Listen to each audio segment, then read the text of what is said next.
सबसे पहले भारत की धरती पर एक नई आशा जगाने वाली, प्रेम स्नेह सद्भाव का भाव जगाने वाली, एकता भाईचारे का संदेश देने वाली इस आशा यात्रा का और उसको लेकर पधारे हुए श्री गुरु जी का मैं हृदय से स्वागत करता हूं, अभिनंदन करता हूं। उनके चरणों में मैं प्रणाम करता हूं। उनके साथ सभी पदयात्रियों का स्वागत है जो पूरे देश में एक नया वातावरण बना रहे हैं। हम सब भारत मां के लाल, भेदभाव का कहां सवाल। सचमुच में यात्रा के जिन दृश्यों को हमने देखा है,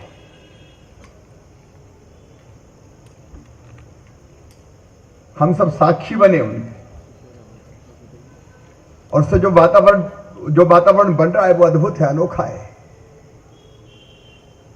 एक तरफ सारी दुनिया में जहां गला काट प्रतियोगिता देखते हैं, मारकाट देखते हैं, ईर्ष्या, द्वेष। कई बार मुझे समझ में नहीं आता कि हम ये करते क्यों हैं, दुनिया कहां जा रही है, मानव आखिर कहां खो गया है।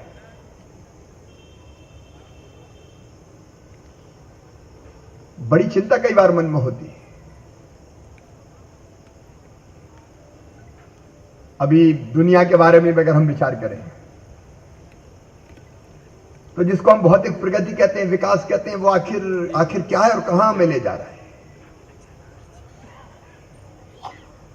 मैं दर्शन का विद्यार्थी रहा हूं। मानव जीवन का लक्ष्य क्या है, उद्देश्य क्या है, यह जिंदगी आखिर किस लिए।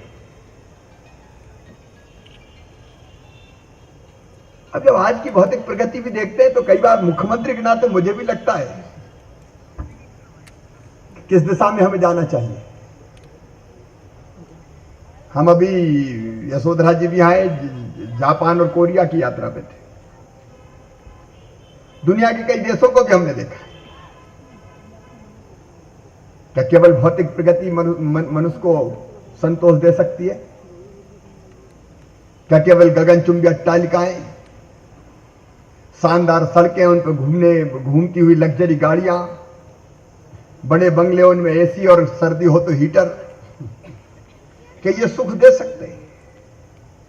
मुझे आश्चर्य हुआ ये जान के कि जापान जैसे देश जहां पर कैपिटा इनकम $36,000 है, सबसे ज्यादा आत्महत्याएं वहीं हो रही है। मनुष्य सुखी नहीं है, आनंदित नहीं है, प्रसन्न नहीं है। अविवाहित सबसे ज्यादा वहां अनमेरिड। उनका कारण क्या है? क्या शादी नहीं करना चाहते हैं? उनका अरे इतनी तनख्वाह में ढंग से गुजारा नहीं होता, इसलिए कौन चक्कर में पड़े, अकेले भले हैं। बच्चे कम जन्म लेते हैं। भारत की समस्या अलग है, यहां आबादी बढ़ रही है, हम आबादी घटाना चाहते हैं, लेकिन वहां आबादी घट रही है। यही हाल रहा तो 100 साल, कुछ साल के बाद 12 करोड़ के 9 करोड़ रह जाएंगे। बुजुर्गों की संख्या बढ़ रही है, बच्चों की संख्या घट रही है। यह जनसंख्या घटाने के लिए नहीं हो रहा, कौन चक्कर में पड़े, इस तरह के भाव मन में पैदा होते हैं। और उसने जब हम प्रगति की बात करते हैं, भौतिक प्रगति की, तो उसके मायने क्या है, उसकी दिशा क्या हो, उसकी दशा क्या हो, इसके बारे में जब तक विचार नहीं करेंगे तब तक ऐसी प्रगति हमें कहां ले जाएगी। अभी गुरुजी ने प्रवेश किया अलीराजपुर से, झाबुआ से। मैंने जापान में कहा कि हमारा आदिवासी भाई और बहन आर्थिक रूप से इतने संपन्न नहीं होंगे, समृद्ध नहीं होंगे, लेकिन अगर आज खाने का है तो कल की चिंता किसे, रात भर नाचेंगे, गाएंगे, मस्ती में झूमेंगे। वो अद्भुत आनंद क्या दौलत वालों के घरों में दिखाई देता है? क्या वैसी मस्ती दौलत वालों के चेहरों पर दिखाई देती है? आखिर क्या है सुख, क्या है आनंद, क्या है जीवन? इसके बारे में सोचना पड़ेगा, विचार करना पड़ेगा। और वही आजकल मैं चिंतित हूं, इसलिए कि भयानक सूखा पड़ा हुआ है, किसान परेशान है। मेरी चिंता है कि मैं कैसे किसानों को बचाऊं। आज ही मैंने फैसला किया, कटौती कर दो, विकास के काम रोक दो। विकास नहीं होगा तो चलेगा, लेकिन किसान की आंखों में आंसू नहीं रहने देंगे। गवर्नेंस किस दिशा में जाए, सरकार किस दिशा में जाए, यह सवाल भी हमारे सामने खड़ा हुआ है। और विकास के वो पैमाने जिसको दुनिया प्रगति कहती है, मैं उनको मानने से इनकार करता हूं। आदमी जहां सुखी ना हो, जहां भाईचारा ना हो, जहां स्नेह ना हो, जहां प्रेम ना हो, जहां आत्मीयता ना हो, जहां शांति ना हो, जहां सद्भाव ना हो।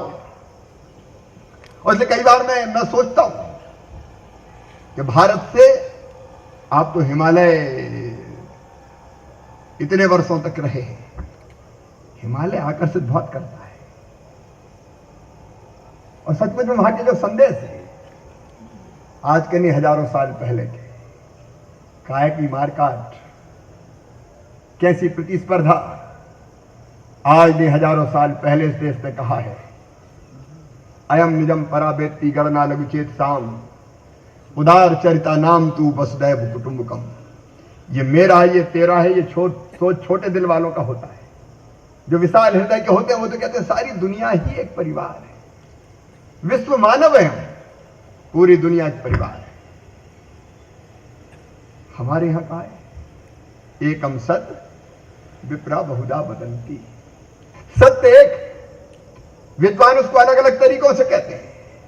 स्वामी विवेकानंद जी ने शिकागो में सर्वधर्म सम्मेलन में कहा, किसी भी रास्ते चलो अंततः पहुंचोगे उस परमपिता परमात्मा तक। रास्ते अलग अलग हो सकते हैं, तरीके अलग अलग हो सकते हैं, लेकिन मंजिल एक है, उस तक पहुंचना। और मुझे कई बार लगता है कि जो बात गांव के साधारण आदमी को समझ में आती है, मैं तो मध्य प्रदेश के गांव का रहने वाला हूं। हमारे गांव में बचपन से कोई कथा प्रवचन आरती पूजन अगर होती तो अंत में क्या कहते हैं अभी भी, धर्म की जय हो, अधर्म का नाश हो। और धर्म क्या है, जो दूसरों को सुख दे, भलाई करे, वही तो धर्म है। जो सबको आनंदित करे, जो सबको प्रसन्न करे, वही तो धर्म है। परहित सरिस धर्म नहीं भाई। एक पंक्ति में कह दिया तुलसी बाबा ने, दूसरों की भलाई से बड़ा और कोई धर्म नहीं है। दूसरों की भलाई करो।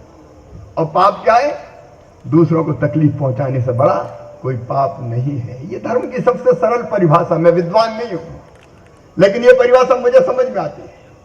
दूसरों की भलाई, दूसरों को सुख दो, दूसरों को आनंद करो, यही तो धर्म है। उसने भारत में कहा है, धर्म की जय हो, अधर्म का नाश हो। जो दूसरों को कष्ट पहुंचाए वो अधर्म, उसका नाश हो। प्राणियों में सद्भावना हो, केवल मनुष्यों में नहीं, प्राणियों में सद्भावना हो और विश्व का कल्याण हो। आज नहीं, हजारों वर्षों पहले से भारत ये कहता आ रहा है, विश्व का कल्याण हो, विश्व का कल्याण हो। ये रास्ता है भारत का, और इसी रास्ते पे ये यात्रा चल रही है। सर्वे भवन्तु सुखिनः, सर्वे सन्तु निरामया, सर्वे भद्राणि पश्यन्तु, मां कश्चित् दुर्भाग् भवेत्। सब सुखी हो, सब निरोग हो, सबका मंगल हो, सबका कल्याण हो। हमने कब कहा कि हम सुखी हो? हमने कहा सब सुखी हो, सब निरोग हो, सबका मंगल हो, सबका कल्याण हो। राम राज्य क्या है? यही कल्पना राम राज्य की है। और मैं समझता हूं हर धर्म ने यह बात कही है। तो चले इस रास्ते पर। मैं तो विद्वान नहीं हूं, अकिंचन दास हूं, लेकिन जितना ठीक होता है हम करने की कोशिश करते हैं। मैं आपका हृदय से स्वागत करता हूं। सद्भाव की, शांति की, प्रेम की यात्रा को लेकर चले। आपके साथ जो चले पथिक हैं, उनका भी हृदय से स्वागत करता हूं, अभिनंदन करता हूं। ये यात्रा एक नई आशा जगाती है, एक नया विश्वास जगाती है। ये वातावरण बदलने का काम कर सकती है। ये अंधेरे में एक अलग प्रकाश पुंज की तरह राह दिखाने का काम करती है। इसलिए मैं आपका हृदय से स्वागत करता हूं, अभिनंदन करता हूं, आपको प्रणाम करता हूं, सभी यात्रियों को प्रणाम करता हूं। और आइए एक ऐसा विश्व बनाए जहां भाई भाई का गला ना काटे। एक ऐसा विश्व बनाए जो युद्ध की विभीषिका से भरा ना हो, शाश्वत शांति के पथ का दिग्दर्शन जहां होता हो, एक ऐसा भविष्य जगाए, ऐसा भविष्य दिखाए कि जहां मासूम बच्चों से उनकी किलकारी ना छीनी जाए, बल्कि केवल भौतिक नहीं अध्यात्म की प्रगति का मार्ग दिखाया जाए। और ऐसी दुनिया के निर्माण के लिए हम आपको समर्पित करें। आपके चरणों में प्रणाम। भारत माता की जय। और मैं फिर एक बार कहता हूं, धर्म की अधर्म का प्राणियों में और विश्व का